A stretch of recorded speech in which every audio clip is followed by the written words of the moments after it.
Eles são os personagens mais misteriosos da Bíblia. Saíram de uma terra desconhecida em direção a Belém, levando presentes para Jesus Cristo e depois desapareceram.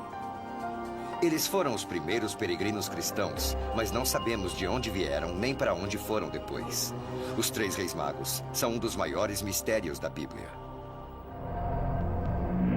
Detetives do passado. Os Três Reis Magos. A Catedral de Colônia é a maior construção gótica do norte da Europa e foi erguida por um único motivo: abrigar os ossos dos três reis magos. Eles estão dentro desse santuário de ouro e talvez estas sejam as únicas relíquias restantes de pessoas que realmente conheceram Jesus. Eu procurei os três reis magos durante anos. Normalmente, trabalho com múmias, as relíquias não são minha especialidade. Mas os ossos desse santuário são diferentes. Eles podem ser de verdade. Antes do programa acabar, vou mostrar a vocês coisas sobre os ossos dos três reis magos que ninguém nunca viu antes. Vamos voltar aqui, mas antes vamos ver o que realmente sabemos sobre os três reis magos. A imagem deles está em milhões de cartões de Natal. Nós os vemos ajoelhados ante o bebê Jesus, oferecendo-lhe seus presentes. Mas a maior parte daquilo em que acreditamos não está na Bíblia. É uma lenda urbana, acrescentada muito mais tarde. Venha comigo até uma loja de cartões e eu vou mostrar o que estou querendo dizer. Não. Não, não. Ah, esse aqui. Esse aqui, ó. Vejam esse. Esse é um bom exemplo. O que é que tem nesse cartão que não está na Bíblia? As coroas. A Bíblia não diz que eles eram reis. Isso foi acrescentado depois. E o cometa? A maior parte dos astrônomos concorda quando diz que os reis magos não estavam seguindo um cometa, nem mesmo uma estrela. Mas vamos falar disso depois. Vamos continuar. Não, aqui, vejam isso. Podem ser os camelos. Os reis magos chegaram com certeza em camelos. Mas quer saber? A Bíblia não diz nem que eles eram três. Vamos ver o que ela realmente diz. Na Bíblia, há 4 versões da vida de Cristo, os 4 evangelhos. Mas os 3 reis magos só são mencionados em um deles, o Evangelho de São Mateus. A cópia mais antiga do Evangelho de São Mateus está aqui, no Magdalen College, em Oxford. São apenas alguns fragmentos, trazidos por um turista que esteve no Egito em 1901. Mas os estudiosos acreditam hoje que eles foram escritos enquanto Jesus Cristo ainda estava vivo. Portanto, a história dos 3 reis magos é um dos documentos mais antigos do cristianismo. A história é contada em apenas algumas poucas linhas do Evangelho de Mateus. Homens sábios, seguindo uma estrela, vieram do leste para Jerusalém e perguntaram a seu governador Herodes: onde está aquele que nasceu o rei dos judeus? Herodes os enviou a Belém, onde ofereceram ao menino mirra, olíbano e ouro. E depois, misteriosamente, como haviam aparecido, eles desapareceram. Nós os conhecemos como Baltazar, Melquior e Gaspar. Mas isso também não está na Bíblia. A Bíblia não diz nem se eram 3 reis. Todo mundo acredita nisso porque eles trouxeram 3 presentes. A Bíblia também não fala de qual país eles vieram. Ela só diz: homens sábios vieram do leste, perguntando onde está aquele que é nascido rei dos judeus. Mas podemos tentar descobrir de onde eles vieram. A maior pista é a palavra original que a Bíblia usa para descrevê-los: magos. Mago é uma palavra persa e não grega como o resto do Evangelho. E ela significa sacerdote persa, um seguidor da antiga religião de Zoroastro. Então, para sabermos mais sobre os 3 reis magos, precisamos ir à Pérsia, o local onde hoje é o Irã. Esta chama está queimando há 2000 anos. Nunca foi permitido que isso saísse daqui. É um túmulo sagrado zoroastrista, um dos poucos que restaram do tempo dos 3 reis magos. Os zoroastristas acreditavam, assim como os judeus, na vinda de um Messias, que nasceria de uma virgem e seria anunciado por uma estrela. Então os magos procuravam uma estrela e esperavam que ela os levasse a um Messias. Há uma outra pista que liga os três reis magos à Pérsia Antiga. Este mural do século VI, que fica em Ravenna, na Itália, é uma das mais antigas obras cristãs do mundo e mostra os três reis magos. Dá para ver o que eles estão vestindo? Chapéus pontudos, túnicas e calças. Essa é uma outra pista. Lembre-se dela, porque você vai vê-la novamente. Este é o sítio arqueológico mais famoso da Pérsia Antiga, o complexo do Palácio de Persépolis. Ele está em ruínas, mas nos dá mais uma pista da origem dos três reis magos. E a pista está aqui, na grande escadaria ao leste, que leva ao centro do palácio. Aqui os persas retratavam as diferentes pessoas do seu império. Mas aqui está o que eu estava procurando, os partos. Eu estou interessado neles porque os partos haviam conquistado a Pérsia e na época em que Cristo nasceu, eles comandavam o país. Dá para ver o que estão vestindo? Calças. Ninguém usava calças no Antigo Oriente Médio, com exceção dos partos. De forma que, se os três reis magos eram da Pérsia, era assim que eles deveriam estar vestidos, com túnicas, calças e chapéus pontudos. Assim como o retrato dos três reis magos de Ravenna. Então podemos concluir que os três reis magos vieram da Pérsia. Agora vamos descobrir quando eles visitaram o menino Jesus. Para descobrir isso, precisamos saber quando Jesus nasceu. Quando será que ele nasceu? Não foi quando você pensa que foi, e a culpa dessa confusão se deve a um monge chamado Dionísio. Pediram para ele que construísse um novo calendário cristão para substituir o calendário romano pagão. Como um bom cristão, Dionísio decidiu iniciar seu calendário com o nascimento de Cristo. Ele achava que sabia quando Cristo havia nascido. Mas, infelizmente, Dionísio era um matemático desatento e cometeu alguns erros. Ele baseou seus cálculos no número de anos que cada imperador passou no governo de Roma. Aqui está uma lista padrão dos imperadores romanos do tipo que Dionísio deve ter usado. Lembre-se que ele estava contando de trás para frente o número de anos de cada imperador, somando seus anos de reinado para chegar à data de nascimento de Cristo. O problema aconteceu bem aqui, com Augusto. Cristo nasceu durante seu reinado. Agora, olha os anos que ele reinou. De 31 a.C. até 14 depois de Cristo. Lembre-se disso. Eu vou virar a página e você vai ver. O mesmo Augusto. Mas veja as datas. 27 a.C. e 14 depois de Cristo. 4 anos sumiram. Como isso aconteceu? Durante os 4 primeiros anos do seu reinado, Augusto governou com seu próprio nome, Otávio. E Dionísio, quando estava fazendo seus cálculos, esqueceu esses 4 anos. Então seu calendário ficou 4 anos defasado. Mas ele cometeu outro grande erro. Ele esqueceu do ano 0. Agora pense nisso. Você se lembra da virada do milênio? Saímos do ano de 1999 para o ano 2000. E o ano seguinte foi 2001. Quando Dionísio fez seus cálculos, ele foi do ano 1 antes de Cristo para o ano 1 depois de Cristo. Ou seja, o ano após o nascimento de Cristo. O calendário deveria ter um ano 0, mas ele se esqueceu. Então seus cálculos estão 5 anos defasados. E ainda estamos vivendo com esse erro desde então. Isso significa que a celebração da virada do milênio de 2000 deveria ter acontecido em 1995. Essa passou em branco. E Jesus nasceu por volta do ano 5 ou 6 antes de Cristo. Bom, agora sabemos o ano certo. Mas em que dia Jesus nasceu? Quando Dionísio estava elaborando seu calendário, a data exata já havia sido esquecida há muito tempo. E a igreja convenientemente adotou a data de uma celebração romana que acontecia no meio do inverno, o nascimento do Deus Sol, Sol Invictus, que caía no dia 25 de dezembro. Essa data não tem nada a ver com o nascimento de Jesus, mas esse é o motivo pelo qual comemoramos o Natal no dia 25 de dezembro. Então, como é que descobrimos a data verdadeira do nascimento de Jesus? Para calcular a data do nascimento de Jesus, temos que voltar aos 3 reis magos, que em algum momento em torno do século V ou VI a.C., estavam seguindo uma estrela. Temos que descobrir quando alguma estrela se comportou como a estrela de Belém.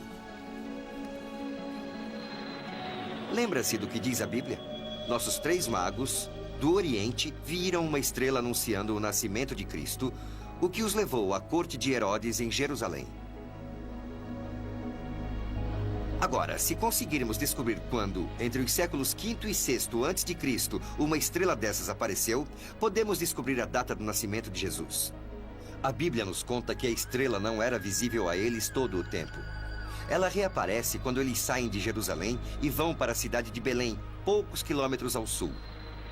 E eis que a estrela que tinham visto quando no Oriente ia adiante deles, até que chegando, se deteve sobre o lugar onde estava o menino.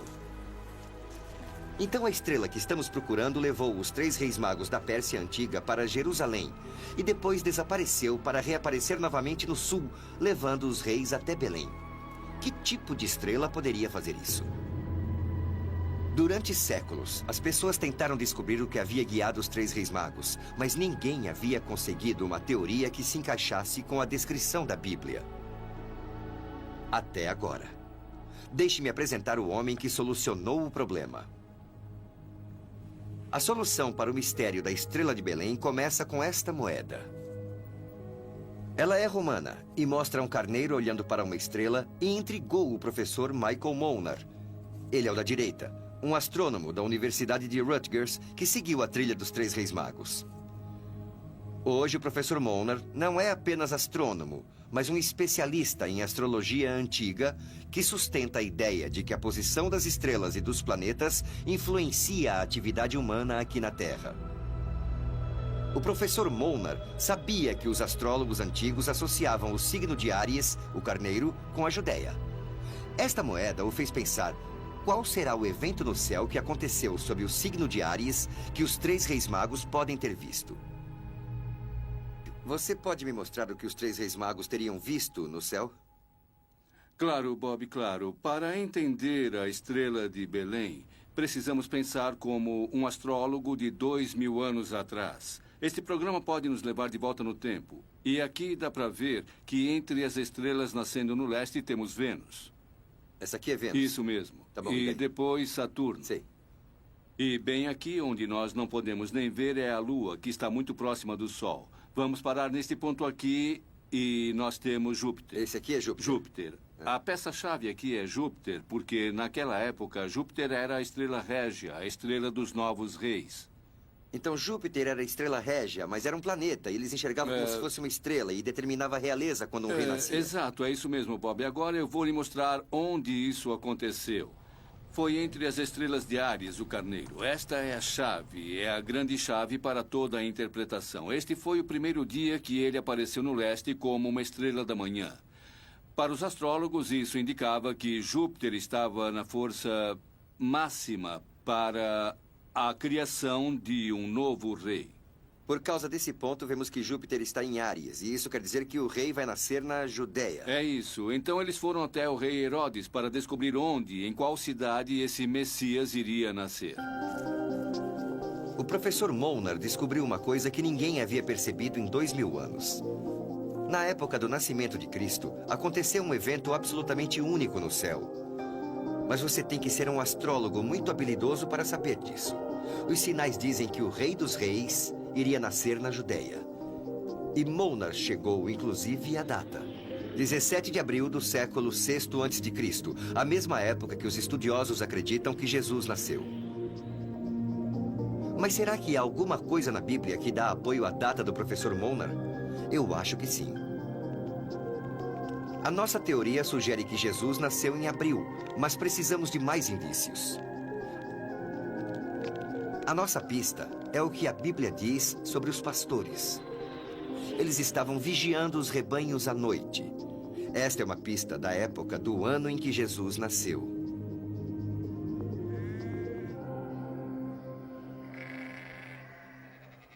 Nosso especialista é Abraão, um bom nome bíblico, e ele trabalha como pastor em Belém há 70 anos. Se alguém sabe alguma coisa, esse alguém é ele. Ele diz que os rebanhos só saem à noite durante 6 meses do ano, de abril a setembro. Nenhum animal é deixado ao relento em dezembro, pois faz muito frio em Belém. Então sabemos que Jesus não nasceu em dezembro. Mas durante a primavera, os animais passam as noites nos pastos. E isso apoia a teoria do professor Molnar, de que Jesus nasceu no dia 17 de abril. Ele acredita que os 3 reis magos, quando observavam o céu do leste, viram esses sinais e iniciaram a longa jornada até Jerusalém para saudar o novo rei dos judeus.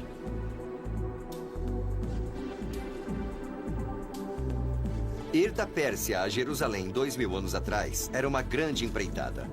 Em linha reta, são mais de 3.000 quilômetros atravessando o deserto da Arábia. E é bom lembrar que quando os 3 reis viram os sinais no céu no dia 17 de abril, o verão estava para começar. Para evitar o calor, eles podem ter esperado até setembro antes de iniciar a jornada. Vejam, eles começaram na Pérsia. Esse é o Irã moderno. E Jerusalém está aqui. Mas eles não vão pegar uma rota direta. Para isso, eles teriam que cruzar um grande deserto. O que eu acho que eles fizeram foi sair da Pérsia, entrar no local onde hoje é o Iraque, a antiga Babilônia, e seguir pelos rios Tigre e Eufrates. Assim teriam uma fonte de água. Depois, numa faixa mais estreita, eles cruzaram o deserto para Alepo. De Alepo, é fácil chegar a Jerusalém. Eu não posso ter certeza de que essa é a rota que eles fizeram, mas tenho certeza de que levaram meses até Jerusalém. Mas por que eles foram para Jerusalém e não seguiram diretamente para Belém? Bom, a estrela que eles estavam seguindo só os levava para uma área geral, a Judéia. O sinal do dia 17 de abril dizia: um grande rei nascerá na Judéia. Ele não dizia em qual cidade. Quando eles chegaram em Jerusalém, a capital da Judéia, era inverno. O menino Jesus já estava com vários meses de idade. Infelizmente, para os nossos 3 reis magos, eles estavam entrando num território perigoso. Herodes, o rei que os romanos haviam colocado no trono da Judéia, era dado a ataques de fúria violentos. O vilão da Bíblia merecia a reputação sanguinária. Ele já havia matado uma esposa, vários filhos e centenas de oponentes políticos. Mas também foi um dos maiores construtores de todos os tempos. Herodes construiu a cidadela no topo de Massada, uma montanha íngreme onde os judeus travaram a última batalha contra as legiões romanas. Herodes também construiu o imenso templo do monte em Jerusalém. Hoje, quando os judeus rezam em frente ao Muro das Lamentações, estão rezando em frente a um muro construído por Herodes. Embaixo da cidade de Jerusalém há um mundo perdido. As cavernas de onde ele extraía as pedras para seus projetos.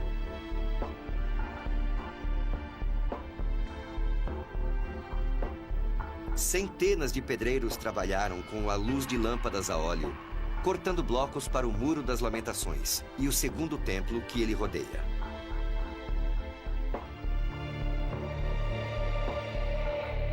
Herodes reconstruiu o segundo templo no Monte do Templo e os 3 reis magos devem ter subido esses degraus quando procuravam por Jesus. Esses degraus levavam a um lugar aberto tanto para os judeus quanto para os gentios. Era aqui que as pessoas vinham atrás de informações e fofocas. Os 3 reis magos devem ter passado por aqui para descobrir onde o novo rei Jesus havia nascido. Mas havia um problema. Os espiões de Herodes descobriram que havia 3 estrangeiros fazendo perguntas difíceis e lhe contaram o fato imediatamente.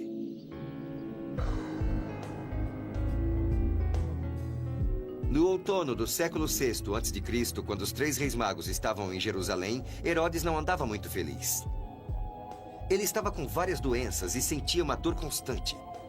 Para que ele se aliviasse, seus criados reais o transportaram pelo Mar Morto para que ele tomasse banhos terapêuticos nas fontes de Zara, hoje em dia a Jordânia.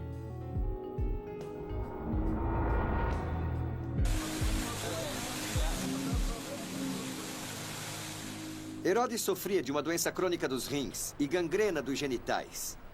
Isso causava nele uma coceira intensa, dor nos intestinos, convulsões e paranoia. Não era divertido. E ele então foi a uma dessas fontes banhar o corpo doente. Eu espero que isso lhe tenha dado algum alívio, porque quando os 3 reis magos apareceram, ele teve problemas ainda maiores. Então você tem um rei paranoico, com uma dor física constante, que recebe a notícia de que 3 estrangeiros estão andando por Jerusalém perguntando: onde está aquele que é nascido rei dos judeus? A Bíblia diz que Herodes ficou perturbado com a notícia. Eu posso dizer por que ele ficou perturbado. Havia uma profecia sobre a chegada de um Messias que libertaria os judeus da opressão romana. Se isso acontecesse, Herodes estaria acabado. Mas apesar da dor terrível, coceira e paranoia, Herodes conseguiu se manter calmo. Ele reuniu seus sacerdotes para descobrir se eles sabiam alguma coisa sobre o novo rei dos judeus. Provavelmente eles estavam a par de várias profecias do Antigo Testamento que diziam que o rei dos judeus nasceria em Belém. Então contaram a ele que Belém seria o local de nascimento do novo Messias. Numa noite de dezembro há 2000 anos, Herodes se encontrou com os 3 reis magos em seu quartel-general em Jerusalém. A Bíblia nos conta que isso foi feito em segredo. Herodes não queria que ninguém soubesse que havia nascido o novo rei dos judeus que poderia substituí-lo. Então ele enviou os 3 reis magos para Belém e disse: quando vocês o encontrarem, me mandem notícias, para que eu também possa adorá-lo.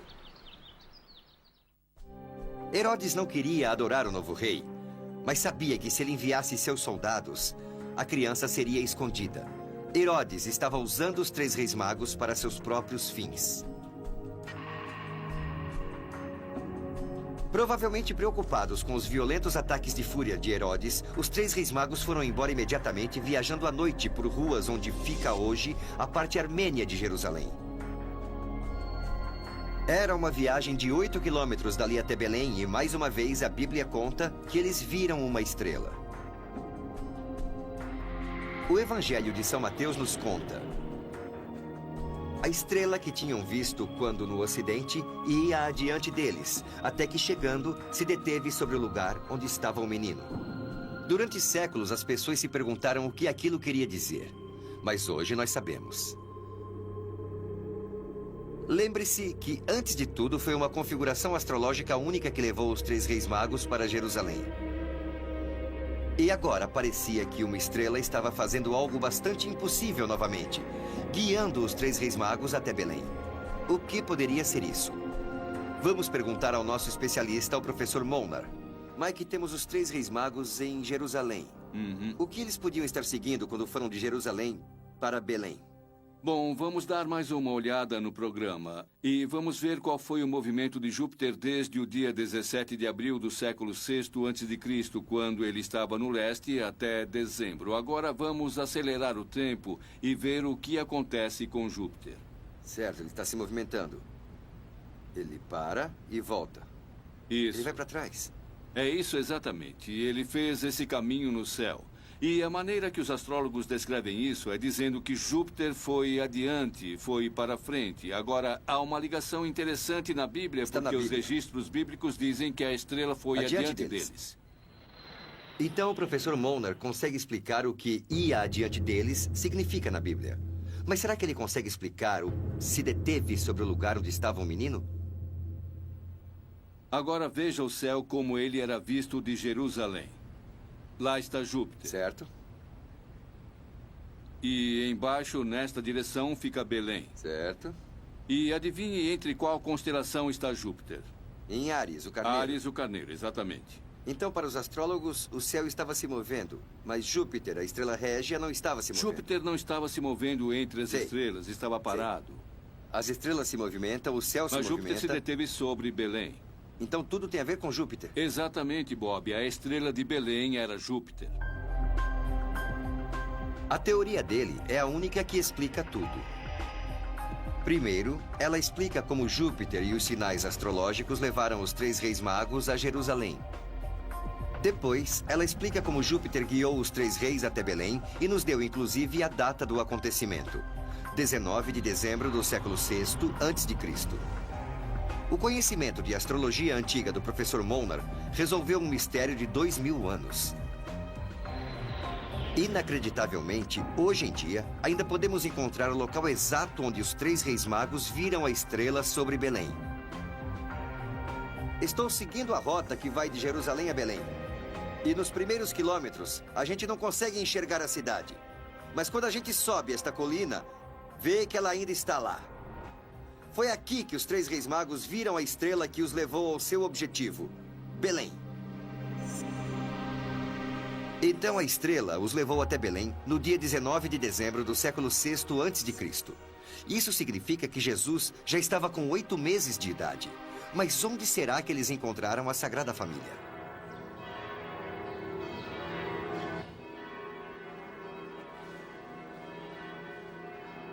Esta é a Igreja da Natividade. Ela foi construída sobre uma pequena gruta, como a Miriam's Kitchen. Acredita-se que foi aqui que Jesus nasceu.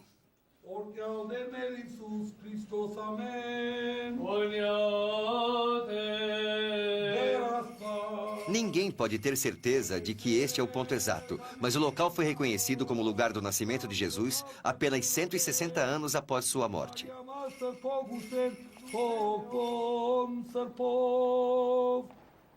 Então foi aqui, nesta gruta, onde os três reis magos deram a Jesus os presentes trazidos da Pérsia: ouro, olíbano e mirra.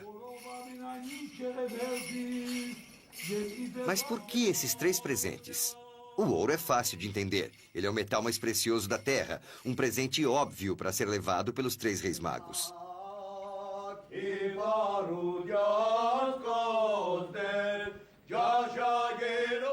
Mas por que olíbano e mirra? Eles são apenas seiva de árvore. Eu vou explicar por quê. O olíbano e a mirra eram mais valiosos do que o ouro e eram exportados para todo o mundo antigo. Hoje, ainda há pessoas que vêm ao bazar de especiarias do Cairo para comprar olíbano e mirra por causa de problemas digestivos. Mas não era por isso que os três reis magos valorizavam tanto esses produtos. No Egito Antigo, o incenso feito de olíbano e mirra era considerado o aroma dos deuses. Mesmo hoje, na Igreja da Natividade, nuvens de olíbano e mirra ascendem aos céus.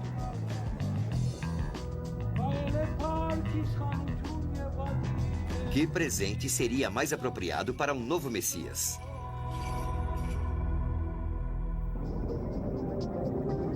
Então, a história real dos três reis magos nos força a mudar a nossa ideia da natividade. Jesus não nasceu numa estalagem. Foi numa parte da casa onde os animais ficavam.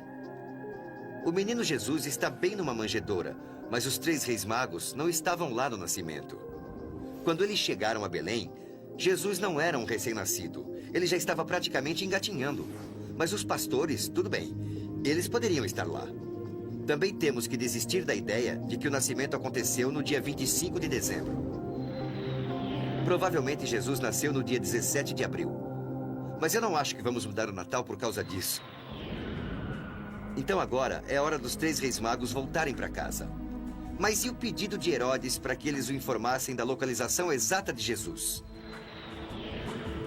A Bíblia nos conta algo muito interessante sobre esse acontecimento. Ora, sendo por divina revelação avisados em sonhos para não voltarem a Herodes, eles regressaram à sua terra por outro caminho. É interessante que essa informação tenha chegado até os reis magos num sonho, porque acredita-se que os magos persas podiam fazer magia e interpretar sonhos. A nossa palavra magia vem de mago. Você se lembra dos chapéus pontudos que os magos usavam? Essa é a origem do nosso chapéu de bruxo, desde Merlin até Harry Potter. Os sonhos são apropriados às habilidades dos três reis magos. Os magos eram famosos no mundo antigo pela interpretação dos sonhos. Os três reis magos poderiam ter um livro dos sonhos. Um livro que se pode consultar para descobrir o significado dos seus sonhos. Eu queria ter um livro dos sonhos dos magos para mostrar, mas não tenho. Nenhum sobreviveu. O que eu consegui foi um egípcio. E eu acho que ele pode nos dar uma boa ideia de como funcionava. Eu vou lhes mostrar. Digamos que você tenha um sonho no qual esteja velejando. Você olha nesta coluna. E aqui está. Velejar. Depois você vai até esta coluna e vê o que significa. É uma coisa boa. Aqui diz, você estará com seus amigos. Como magos, os três reis eram muito bons na interpretação de sonhos. Eles conseguiam identificar quando o sonho vinha de Deus e o que significava. Quanto mais pistas reunimos sobre os três reis magos, mais sentido faz a história da Bíblia. Pense nisso. Na Bíblia, três reis magos são guiados pelo conhecimento dos céus e da interpretação dos sonhos. Exatamente as habilidades nas quais sabemos que os magos eram treinados. Então foi graças ao sonho que os três reis magos voltaram para casa por outro caminho sem deixar Herodes saber quem era Jesus.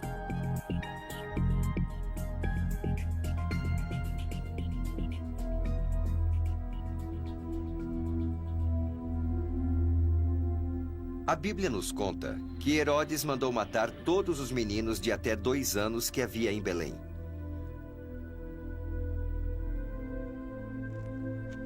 Numa caverna perto da igreja da Natividade em Belém, você pode ver ossos que simulam os ossos dos inocentes massacrados por Herodes.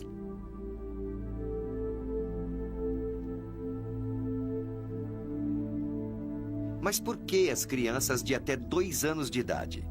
Se os três reis magos tivessem encontrado Jesus logo após seu nascimento, assim como todos nós fomos levados a acreditar, não haveria necessidade de matar crianças até essa idade. Ele poderia ter assassinado apenas aquelas com até 6 meses. Mas a teoria do professor Molnar nos mostra que os três reis magos não encontraram Jesus antes de seus 8 meses de idade. Além disso, Herodes não sabia exatamente quando ele havia nascido. E matar crianças de até 2 anos de idade é o tipo de comportamento que podemos esperar dele.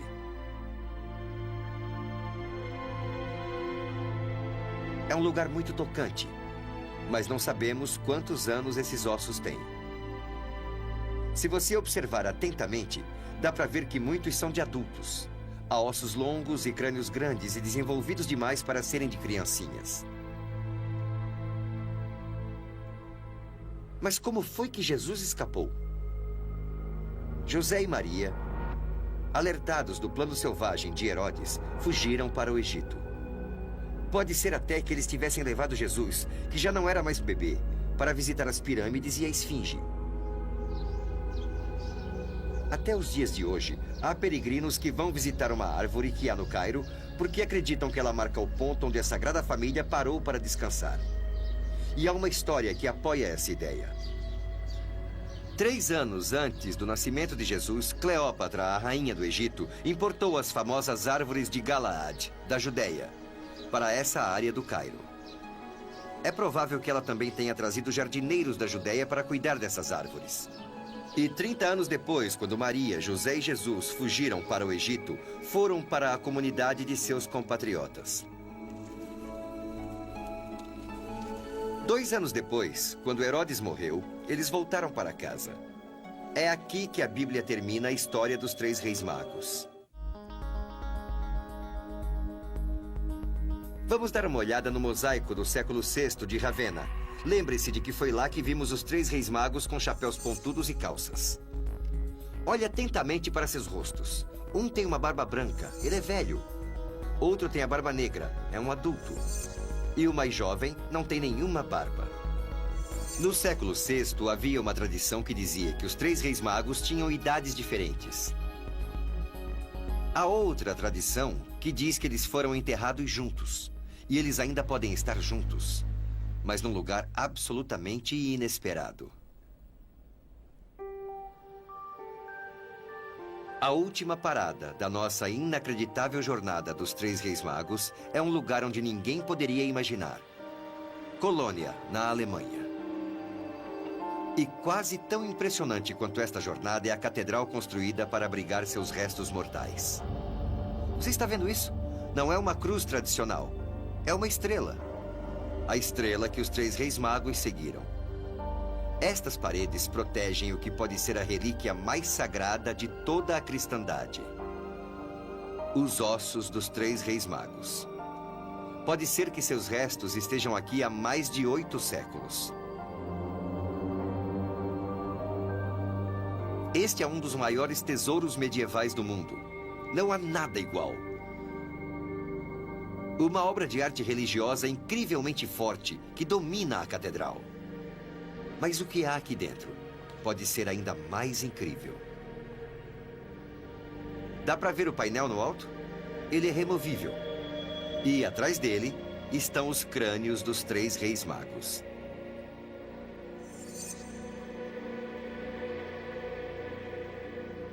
Mas será que são realmente os crânios dos três reis magos? O problema é que durante a Idade Média foram forjadas centenas de relíquias falsas, supostamente da época de Cristo. Um inventário das relíquias de catedrais da Europa consegue convencer qualquer um de que a possibilidade desses ossos serem dos três reis magos é remota. Paris tem a coroa de espinhos da crucificação de Cristo. Roma tem o cordão umbilical de Jesus. Aachen tinha seus coeiros ou roupas de bebês. Trier tem seu manto. E Brooks, um pouco do seu sangue. Além disso, 3 diferentes cidades da França dizem que estão com a cabeça de João Batista. Mas todas essas relíquias são da Idade Média e só apareceram a partir do século VIII. Então, se os ossos da catedral forem medievais, as chances de que eles sejam falsos são grandes. Será que podemos provar que esses ossos são anteriores à Idade Média? A resposta é sim. E a prova está na parede da catedral do século XIV. Queremos saber se os ossos dos reis magos são anteriores à Idade Média. Aqui há uma prova. Você está vendo essa mulher com a coroa? Ela é a mãe do imperador romano Constantino, Santa Helena. E os ossos dos três reis magos estão aqui por causa da inacreditável compulsão de Helena pelas compras. No século IV, Helena comprou várias relíquias associadas à vida de Cristo. Agora, está vendo esta caixa? Os ossos dos três reis magos estão dentro dela. Helena comprou os ossos dos três reis magos e os levou para a sua cidade, Constantinopla. É disso que se trata. Mas Constantinopla foi só a primeira parada dos três reis magos. A pintura mostra os ossos chegando em Colônia, cerca de 800 anos atrás. Agora pense no que as pinturas da parede nos contam. A relíquia não pode ser uma falsificação medieval. Nós conseguimos rastrear esses ossos de Colônia até Santa Helena, no século IV. Mas será que há algum outro indício de que esses ossos sejam tão antigos? Eu acho que sim.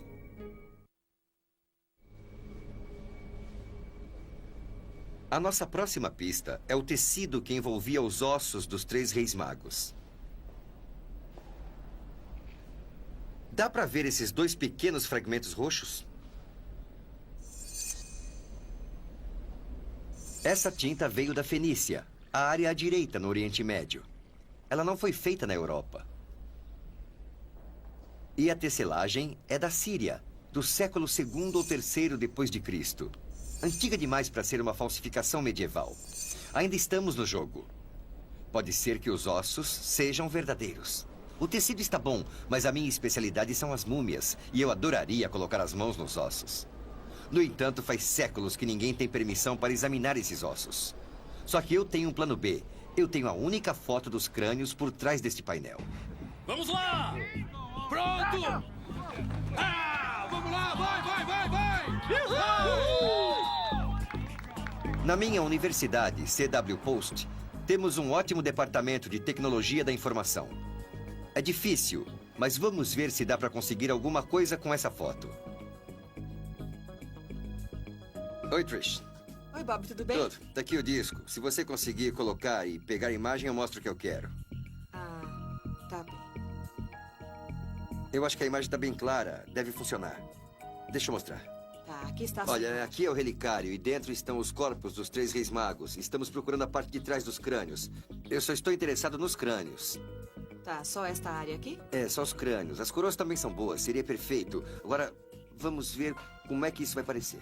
Tudo bem, é assim que isso vai parecer. Isso vai ser ótimo. Dá pra ampliar e conseguir uma imagem boa mesmo ou vai ficar confusa e granulada? É, aqui você tem uma imagem com uma qualidade gráfica excelente. Acho que vai dar pra ampliar. Ótimo. Quer imprimir Eu isso? quero sim, por favor.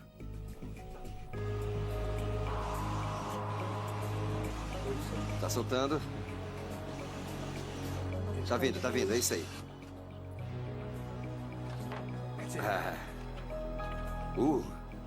Perfeito, hein? Muito bom. Essa é a nossa foto. Ela é linda. Eu acho que dá pra descobrir alguma coisa. Mas deixa eu mostrar o que eu queria ver. Aqui está a parte dos crânios dos reis magos. Essa área aqui é chamada de sutura. O crânio é formado por vários ossos e esses ossos se encontram nas suturas. Agora, deixa eu mostrar um crânio verdadeiro de uma pessoa jovem. Tá aqui, ó. Dá pra ver as suturas. Como esse indivíduo é jovem, as suturas ainda estão abertas e são claramente visíveis. Quando você vai ficando mais velho, elas ficam menores, mais apertadas. Esta aqui é um crânio verdadeiro de uma pessoa velha. E dá pra ver que as suturas sumiram. Quase não dá pra ver porque os ossos estão próximos. Agora vamos olhar para os nossos reis magos. Este crânio é como este aqui. É de um jovem. As suturas estão abertas. E este rei, dá pra ver algumas suturas nem tão fechadas, mas também não estão abertas. É um indivíduo adulto. E aqui dá pra ver claramente que esse crânio é de um velho. Não dá pra ver as suturas, estão fechadas. Isso é muito legal. Essa é a história que vem sendo contada há séculos sobre os três reis magos. Um deles é jovem, o outro é adulto e o outro velho. E isso ficou confirmado. Esses ossos pertencem a um jovem, a um adulto e a um velho.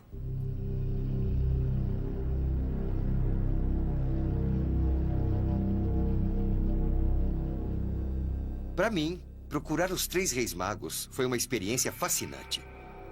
Não é a minha especialidade, de forma que tive muitas surpresas. A fotografia não é uma prova cabal. Não podemos concluir que os crânios são dos três reis magos. Mas não é surpreendente ver que isso é uma possibilidade quando reunimos todos os indícios. Esses ossos podem ser rastreados até o século IV. Eles não são o tipo de falsificação comum da Idade Média. A tinta roxa e o tecido são do Oriente Médio. A área geográfica está certa, não são europeus. As suturas dos crânios sugerem que há um indivíduo jovem, um adulto e um velho. As mesmas idades das lendas antigas. A conclusão? Pode ser que os ossos sejam verdadeiros. Esse túmulo pode conter as relíquias mais sagradas do cristianismo. Nós devemos muito aos três magos. Bob, não pegue os seus A presentes. ideia dos presentes de Natal vem dos três reis magos. Ah, olha, é uma caixa. Todo Natal, os amigos se reúnem na minha casa para um ritual que chamamos de Saco dos Presentes de Natal. O que eles não sabem é que devem esse ritual aos três reis magos. Todo mundo traz um presente e coloca no saco. Depois tiramos a sorte para ver quem pega o seu primeiro. Enfeite musical com boneco de neve. Ah, bonito. Aqui tem um livro. Nossa! 10 mumiazinhas! Que legal! É bem louco e todo mundo se diverte. Mas a ideia de dar presentes no Natal vem dos três reis magos, que levaram o líbano, mirra e ouro para o menino Jesus. Há ainda um outro hábito que devemos aos nossos reis persas. Os persas antigos apertavam as mãos. Esse costume não era grego, romano, egípcio, nem hebreu. Outras culturas cumprimentavam, faziam reverências, abraçavam, beijavam ou até levantavam os chapéus.